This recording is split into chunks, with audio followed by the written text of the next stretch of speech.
نن بل یو جالب د ساینس له عجایبو چې ډېر حیرتانګیز دي او ډېر جالب معلومات یې راپورته کړي دي د میږیانو په باره کې چې دوی تخم ولې 4 ځایه کوي، ولې 3 ځایه کوي، په کوم وخت کې تخم نه باسي او څونه قدر وخت دوی ساتي.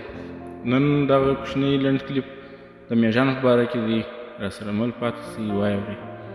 د ساینس له عجایبو د میږیانو یو عجیب عمل.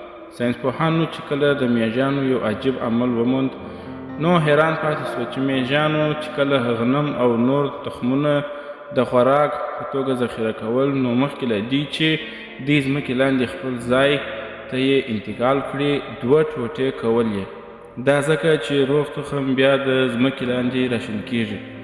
تر دې ډېره د حیرانتیا خبره دا وه چې میږیانو د نورو تخمونو په خلاف د دڼیا تخم 4 ځایه کوي. کله چې د ساینسپوهانو څېړنې وکړې نو پوه سول چې د دڼیا تخم چې نیمایي کړي بیا یې هم د راټوکېدو چانس وي، یعنې بیا امکانات یې شته چې دا راشین سي او د شنه کېدو امکانات چې ډېر زیات وو چې دې 2 ځایه کړي، نو ځکه باید 4 ټوټې سي.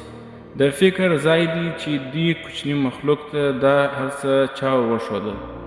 بې له شکه چې یوازې الله لوی جل جلاله دی چې ټول د کائناتو خالق او مالک دی. سبحان الله وبحمده سبحان الله العظیم.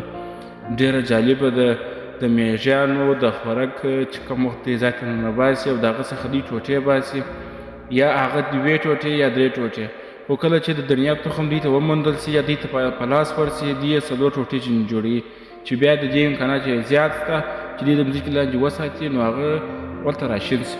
نو باداره دوی مالک دی، دوی ته یې هر څه ورښولي دي چې دا دونه کوچنی مخلوق دی چې په چندانې اندازه لیدل کېږي هم نه پر مځکه باندې، خو دا ټول ورته معلوم دي دا هر څه الله دی.